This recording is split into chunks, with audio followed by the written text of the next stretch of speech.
One of the things that gives me the greatest joy in life is to preserve food for my family. That's why Matt and I make a garden every year. We love to eat food that we preserve and be able to eat on it through the winter months. I'm always looking for alternative things to put up too. Thinking about Miss Cindy's mulberry tree at her house, wild blackberries, black walnuts, those kind of things that grow wild. But this year, I've not put up as much food as usual. Of course, Miss Cindy, we found out early in the year that she was sick, and then, having to help her, and then sadly she passed away in June. We're still grieving for her, the loss of her. Overlapping with that was finding out my mother was also sick, and so she's needed way more help. So this has not been a year that I've put up as much as I typically do. In fact, I've only made jelly one time. We eat a lot of jelly. Blackberries are favorite. I didn't even make any blackberry jelly this year, none at all. I did can some blackberry juice and some blackberries so I could make some during the winter. Anyway, I've made jelly one time this whole entire summer, which is so unusual for me, and I just did that last week. It was pepper jelly. Well, my wonderful sister-in-law, Kim, texted me day before yesterday and said, "Tipper, my crab apples are ripe and they're ready, and I'm not going to be able to do anything with them this year. Come get all you want." And I thought, it's been literal years since I made crab apple jelly. So, of course, I said, "Thank you so much, thank you." And here I am with their wonderful crab apple tree. It's a really big one. I don't know how tall is this tree, Matt? About 20 feet tall, Matt says, and it's just loaded with crab apples. Now, the thing about crab apples, so you can see how small crab apples are. Isn't that, though, a lovely, lovely color there? So what we've used, or what Kim mostly, my sister-in-law has used over the years, is just to make jelly with them, just making jelly. Makes a very tasty jelly. She's supplied it for all of us for many years. We all enjoy it, and I know her family does too. Even though they're small, it's kind of an easy jelly to make because basically you just worry about cutting, and some people don't cut anything off. I like to cut that little blossom end off just because it gets little specks in your jelly, but you don't have to. And then it's a matter of cooking them and then getting the juice out of them. It's really, really pretty simple. So I'm going to get Matt to come over here and help me, and we're going to pick enough to at least make one run of jelly and maybe even more than that.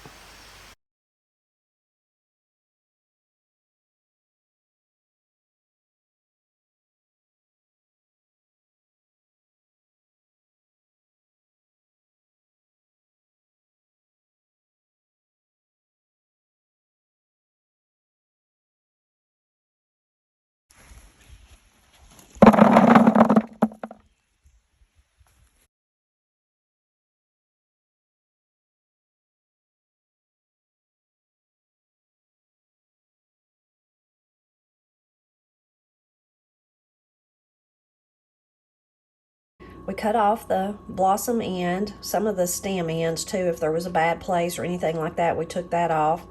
I washed the apples really good, and then I've put them in this big stock pot, and you can see I've added some water there coming up around the apples. Not covered them though, just coming up in there so that they don't scorch. And I'm going to let them cook until they begin to fall apart. Probably take a few hours. And I'm going to keep an eye on the pot to make sure if that water evaporates, I don't want them to scorch. I may need to add more. But I'm trying to get the juice out of the crab apple, so it's like you got to kind of walk that line. You don't want it too watery because you don't want the water to dilute the juice, but also you don't want it to scorch.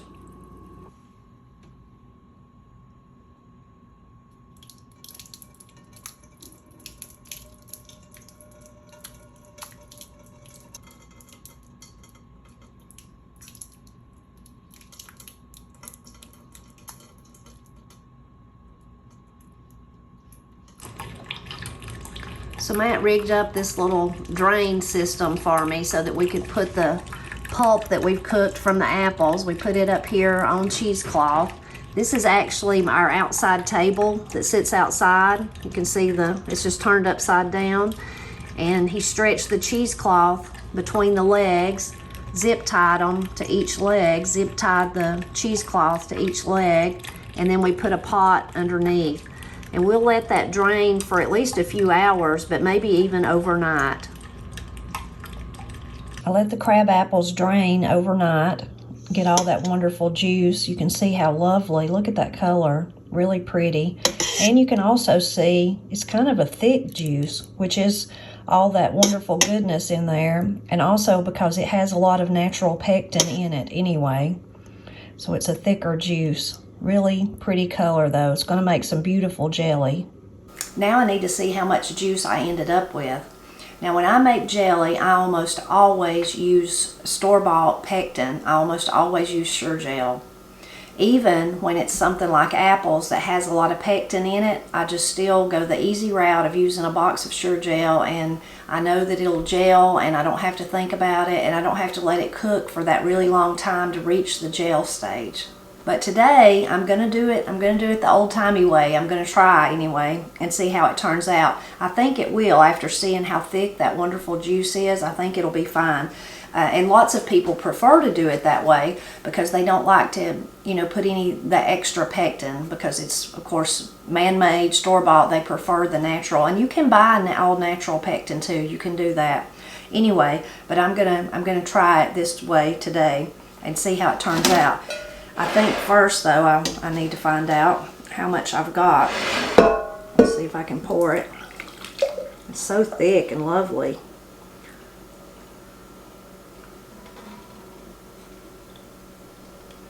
Almost ended up with, I'm going to get me a spatula so I can get it all. Looks like I've almost ended up with 8 cups. That's great.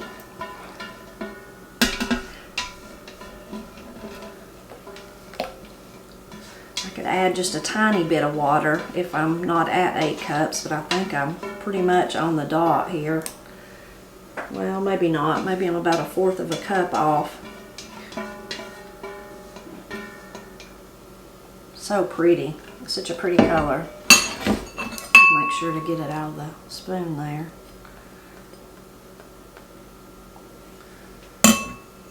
Thinking about not wasting, another tip is those apples that I cooked yesterday and then I let drain overnight, I could put them back in the pot and let them cook some more, put a little bit more water in there, and just keep getting out that wonderful juice if you want to do that. I'm probably not going to do that, but you certainly could. So I do actually I'm about a cup off, so I've got 7 cups exactly on the dot now that I lean over and look at it the right way. So one of the tried and true recipes when you're making jellies without pectin is to use an equal amount cups of sugar to your juice. So if I've got 7 cups of juice, I'm going to use 7 cups of sugar. Now a lot of people say, gosh, that's a whole lot of sugar, If you use the Sure-Gel recipe, that's a good thing about Sure-Gel or any of the pectins, I'm sure. That's just mostly the one I buy. Inside there's a little insert and it gives you all the directions for everything from blackberries to apples to grapes, all kinds of things, crabapple even. And so if you look on there, it's probably a recipe that takes less sugar because, again, that Sure-Gel is going to make sure that it gels. To make sure, that's why most often that tried and true is to use equal amounts of the sugar and the juice, whatever it is because you're more guaranteed that it would actually gel for you if you cook it to that gel temperature, which I believe is 220. I'll have to make sure before I start. Anyway, I think I'm just going to go with the 7 cups and do the 7 cups of juice, and I think this jelly is going to be fantastic. I've got my juice, I poured it in one of my largest stock pots, and now I'm going to add all my sugar at once. If you were using Sure-Gel or one of the pectin, other pectins besides Sure-Gel, you'll need to go by the directions on it because typically you add the pectin first and bring it to a boil, then add the sugar. But since we're going to do this the other way, we're going to add all the sugar now and just really stir it in good and then allow it to start cooking. Got it all stirred in pretty good, and then I'm going to just let it start cooking while it's heating up and starting to boil. I'm going to be getting my jars ready. I got some. I keep my jars in the basements where all our canning shelves are, but I didn't realize I was going to have this much jelly, so I know I'm going to run out of jars. So I'm going to go back and do that while it's coming up to heat, and then also I've got my water over there heating, so I'll be ready to sterilize my jars. The jelly is boiling now, and you can see what's happened is all this stuff's accumulated on top, that foam. I'm going to skip skim that off and get it out. You could leave it. It won't hurt anything. It just won't, your jelly won't be as pretty. It might be a little cloudy on top where it goes into the jars. You can also put some butter in to help prevent that foaming, but I usually just try to skim out what I can, or if it's not a lot, if this is a lot, but if it's just a little bit, I just leave it because it doesn't bother me, but either way works. And you don't have to stir it constantly, but it is a good idea to stir it every once in a while, just to keep a check on it until it reaches that temperature.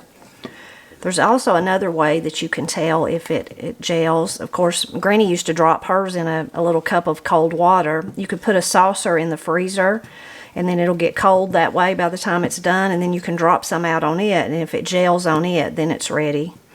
There's all kinds of tips and tricks. If you do a search, I know on YouTube, I'm sure you can find someone showing all the different ways.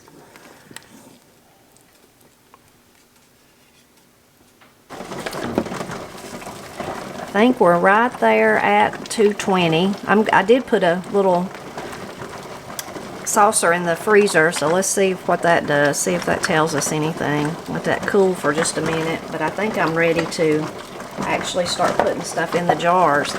Now I do my jelly the open kettle method, which means my jelly's boiling hot. You can probably hear and maybe even see my jars over there are boiling hot. And I get a hot jar out, I put hot jelly in it, I put the hot ring on it, and I even dip my tap in there to sterilize it. I've already washed them and got them ready, but I'll put it in there to get it hot. And then I seal it up and it cools. Now if you don't want to do yours that way, you can do all these steps and then put them in a hot water bath for like 5 minutes, 10 minutes, and do it that way. But I think I'm ready to start.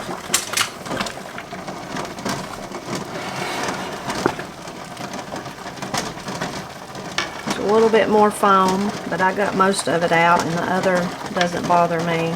There's a little in there.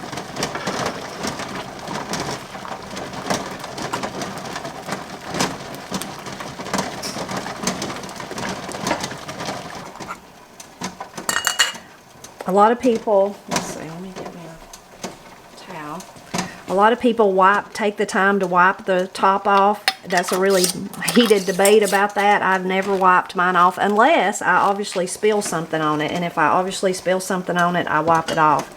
But if not, I don't do that, and I don't ever have any trouble. But again, that's personal preference. It's what you have to figure out what works best for you. Granny never did hers, so that's why I never do mine. It just wasn't the way I learned, so I didn't even know that was a thing until I started writing for the Blind Pig and the Acorn.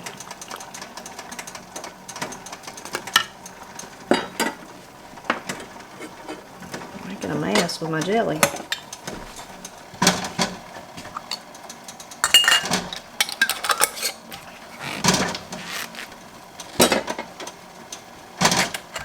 Another thing is turning the jars upside down. Some people do that and some people don't do that. And sometimes I do and sometimes I don't. Looks like today's the day I do. But the thought behind that is just that it ensures that piping hot jelly really gets the lid hot and ensures a seal. And you just leave them like that for, 3 or 4, 5 minutes, something like that.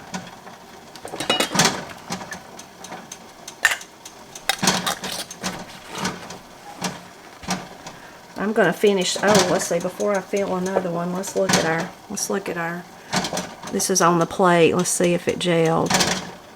Oh yeah, see? So that's going to be great.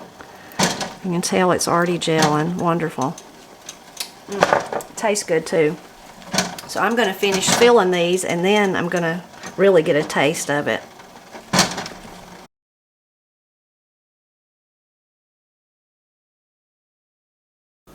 So I ended up with 9 jars of just beautiful, beautiful jelly. Now every time I make jelly, this is how I reward myself at the end. I get some of that warm, wonderful jelly. In this case it's the crabapple. Put it on a piece of light bread. Smells so good. And make a little fold it over. Of course I've got me some milk nearby here, and then I get to eat it.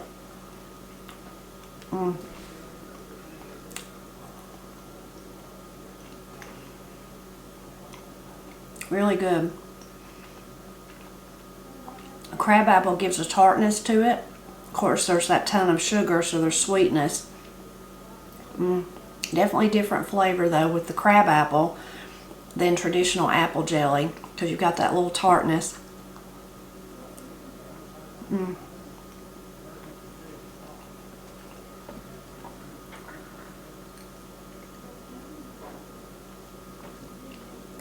Very good. And milk goes so good with a jelly sandwich. You got to have some milk. I'm so glad my sister-in-law messaged me or told me I was welcome to have her crab apples this year. Of course, we didn't get them all. There'll be plenty for everybody in the holler to get some. But it's really rewarding, and due to her kindness, I got to do that this year, to go and harvest something that's just there. I didn't have to like maybe go to the store and buy peaches or whatever. This year my nephew shared peaches with me, so I was lucky on the peach front too. But that's really rewarding to be able to go and gather something off the land like that. Of course, they planted that tree many, many years ago. It's been there forever. But even the things that grow wild is so rewarding to be able to go pick wild blackberries, or this time of the year I'm thinking about black walnuts, those things. It just gives makes you feel like you found a treasure that you get to take home and use. Of course, I love all the bounty in our yard, our tame blackberries and all the vegetables and things that we grow. That's a real joy too, but there's just something extra special about finding something you didn't know you was going to get. It's like a gift. There are people who really go out and, forage for their food. They go through, even people that live in the cities, they go to the park or whatever, and they're really hunting for the wild lettuces or the wild fruit, whether it's wild cherries, crab apples, or something like that. So I really admire those folks for doing that. I wish I knew more about foraging. I know the obvious things like the crab apples and the black walnuts and the persimmons and the blackberries and the things that are native to right around here in my house, but there's other native things that I don't know about that I wish I knew more about. I hope you enjoyed seeing me and Matt harvest those crab apples and then me make this wonderful jelly for my family. We'll all enjoy it, and of course I'll be sure to share a jar with my brother Steve and his wife Kim. I'm always grateful when you drop by to help me celebrate Appalachia.